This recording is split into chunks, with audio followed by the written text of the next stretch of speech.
I will promise you this, that if we have not gotten our troops out by the time I am president, it is the first thing I will do. I will get our troops home. We will bring an end to this war. You can take that to the bank. Well, President Obama has ordered 17,000 more American troops to Afghanistan. It's the first stage of a build-up that will eventually see 60,000 U.S. troops deployed to the country. The U.S. president has revealed his plan for Afghanistan, escalating the war at the fastest possible pace. It is in our vital national interest to send an additional 30,000 U.S. troops to Afghanistan.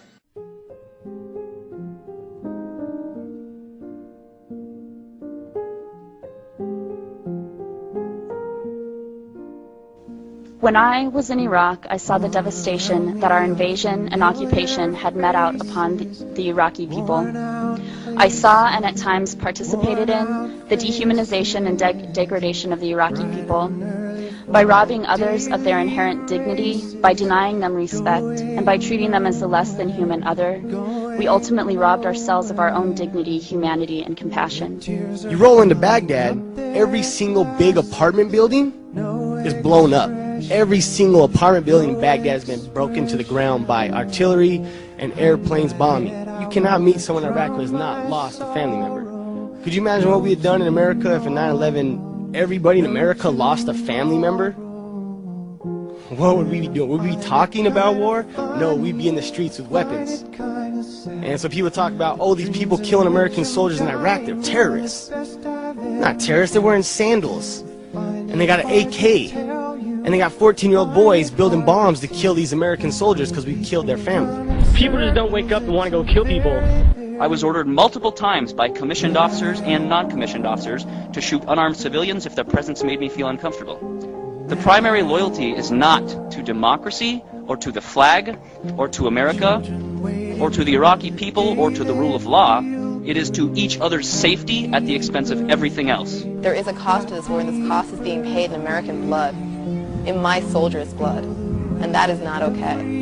From my perspective, it didn't seem to make any sense what we did. We didn't accomplish anything. A few months after I was there, I mean, a lot of things weren't sitting right with me. The command structure, the missions that we were getting didn't make any sense. We were going after people, mujahideen or muj, and they didn't have any idea which ones were the right ones. We're kicking in the wrong doors, terrifying children, helicopters screaming over their heads at night, and I'm trying to calm the women and children while the men were dragged and separated out and completely humiliated in front of their families. 9/11 was a lie, I know it. We're soldiers, we know it. And on March 21st of 2003, my military service was hijacked in an unconstitutional order to invade the sovereign nation of Iraq.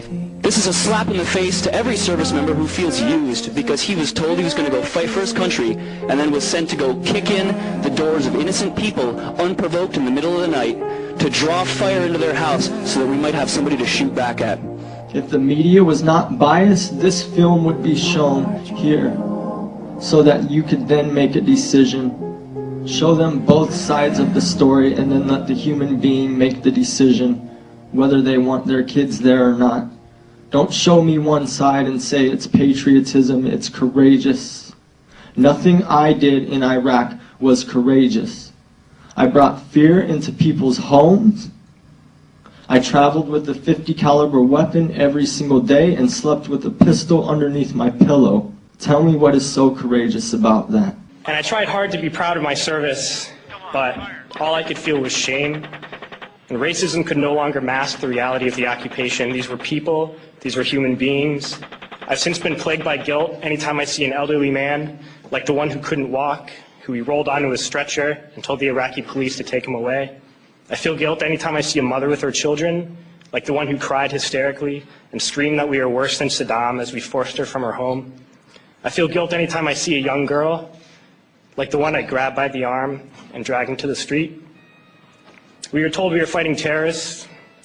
The real terrorist was me, and the real terrorism is this occupation.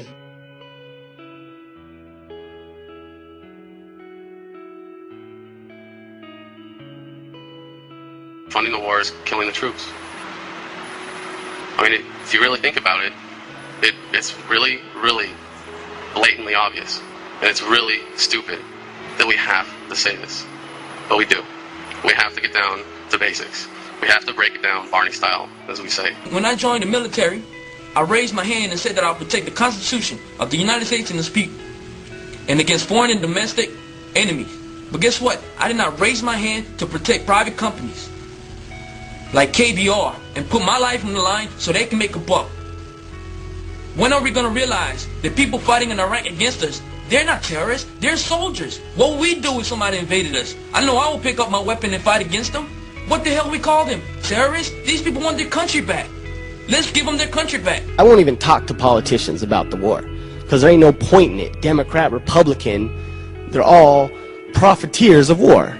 Even lots of anti-war organizations are profiting off my brother's pain. I'm embarrassed at the state of politics in America that it's come to that. We have to talk to Congress like they're fucking children. We've got a responsibility to the honor of this country and to the honor of every man and woman who has served in Iraq and ever served in our military, to not leave them with anything less than the honor that they deserve. Honor? Are you kidding me?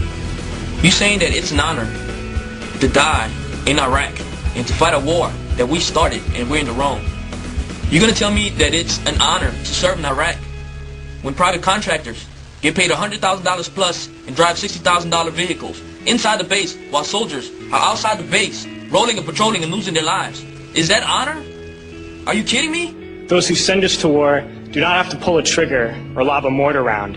They do not have to fight the war, they merely have to sell the war. They need a public who is willing to send their soldiers into harm's way.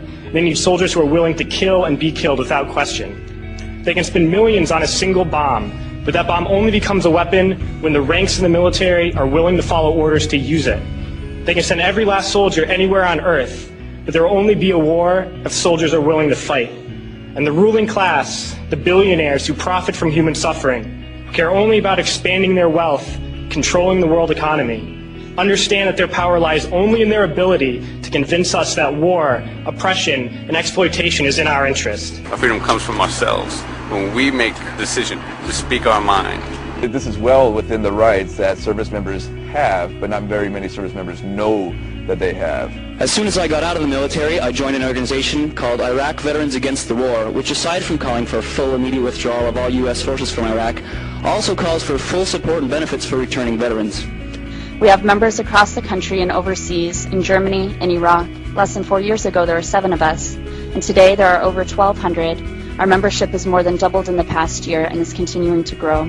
So we do have a resistance movement. We do have dissent within the ranks. It's happening for each one of us who goes public. There's probably 100, who are resisting quietly. Let's be brutally honest. Our leaders aren't going to end the occupation. It's going to be us that ends the occupation. Thank you. Thank you. I don't think as a 24-year-old kid I should go to jail for not wanting to kill people. I had a personal experience after one of the talks that I did with a man. He came up to me after that, and he told me he was an Iraqi man. And he said that he was from the area around Balad, and I was stationed in Balad. And I just couldn't help it. Just all of a sudden, I hugged the guy.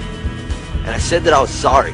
That I was so sorry. And I ended up crying right there to this perfect stranger. And he told me it was okay. He told me it was okay. And that was redemption.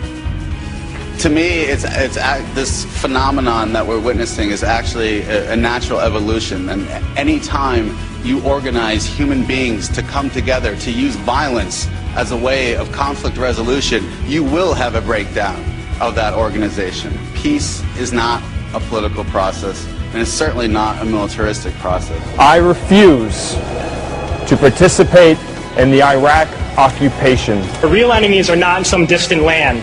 They're not people whose names we don't know and cultures we don't understand. The enemy is people we know very well and people we can identify.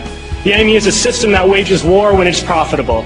The enemy is the CEOs who lay us off from our jobs when it's profitable. It's the insurance companies who deny us health care when it's profitable. It's the banks who take away our homes when it's profitable. Our enemy is not 5,000 miles away. They are right here at home. And if we organize and fight with our sisters and brothers, we can stop this war, we can stop this government, and we can create a better world. There's a term, once a Marine, always a Marine, but there's also the term, eat the apple, F the core. I don't work for you no more.